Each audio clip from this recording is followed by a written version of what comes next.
Hi all welcome back to Yash ಅಡುಗೆ ಮನೆ. ನಾನು ಬಂದಿರೋದು ಮತ್ತೊಂದು ಸೂಪರ್ ಟೇಸ್ಟಿಯಾಗಿರುವಂತಹ ರೆಸಿಪಿಯೊಂದಿಗೆ.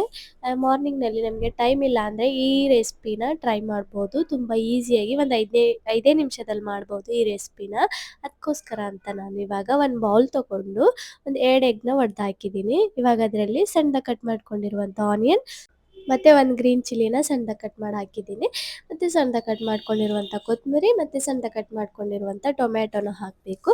ಹಾಕಿದ್ಮೇಲೆ ಇವಾಗ ರುಚಿಗೆ ತಕ್ಕಷ್ಟು ಉಪ್ಪು ಹಾಕಿ ಒಂದು ಅರ್ಧ ಸ್ಪೂನಷ್ಟು ಚಿಲ್ಲಿ ಫ್ಲೇಕ್ಸ್ನ ಹಾಕಿದ್ದೀನಿ. ಅರ್ಧ ಸ್ಪೂನಷ್ಟು ಬ್ಲ್ಯಾಕ್ ಪೆಪ್ಪರ್ನ ಹಾಕಿ ಚೆನ್ನಾಗಿ ಮಿಕ್ಸ್ ಮಾಡಬೇಕು. ಮಿಕ್ಸ್ ಮಾಡಿ ಸೈಡಿಗೆ ಇಟ್ಟು ಇವಾಗ ಸ್ಟವ್ ಹಚ್ಕೊಂಡು ಒಂದು ಪಾತ್ರೆಯಲ್ಲಿ ಒಂದು ಅರ್ಧ ಸ್ಪೂನ್ ಎಣ್ಣೆ ಹಾಕಿ ಬ್ರೆಡ್ನ ತೊಗೊಂಡಿದ್ದೀನಿ. ಒಂದು 2 ಬ್ರೆಡ್ ತೊಗೊಂಡು ಅದು ಮೇಲೆ ಕೆಳಗೆಲ್ಲನೂ ಚೆನ್ನಾಗಿ ರೋಸ್ಟ್ ಮಾಡಬೇಕು.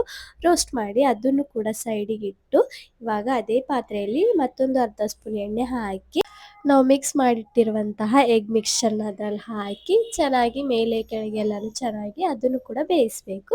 ಬೇಯಿಸಿದ ಮೇಲೆ ಇವಾಗ ನಾವು ಅದರಲ್ಲಿ ಒಂದು ಚೀಸ್ ಸ್ಲೈಸ್ನ ಹಾಕಿದ್ದೀವಿ. ಮತ್ತು ಇವಾಗ ರೋಸ್ಟ್ ಮಾಡ್ಕೊಂಡಿರುವಂಥ ಬ್ರೆಡ್ ಕೂಡ ಅದರ ಮೇಲೆ ಇಟ್ಟು ಮತ್ತು ಒಂದು ಸ್ಲೈಸ್ ಟೊಮ್ಯಾಟೊ ಮತ್ತು 2 ಸ್ಲೈಸ್ನಷ್ಟು ಆನಿಯನ್ನ ಇಟ್ಟಿದ್ದೀನಿ. ಇಟ್ಟು 2 ಕಡೆ ಚೆನ್ನಾಗಿ ಫೋಲ್ಡ್ ಮಾಡಬೇಕು. ಫೋಲ್ಡ್ ಮಾಡಿದ ಮೇಲೆ ರೆಡಿ ಆಯಿತು ನಮ್ಮ ಸೂಪರ್ ಟೇಸ್ಟಿಯಾಗಿರುವಂತಹ ಬ್ರೆಡ್ ಎಗ್ ಚೀಸ್ನ ಹಾಕಿ ಮಾಡಿರುವಂತಹ ಬ್ರೇಕ್ಫಾಸ್ಟ್.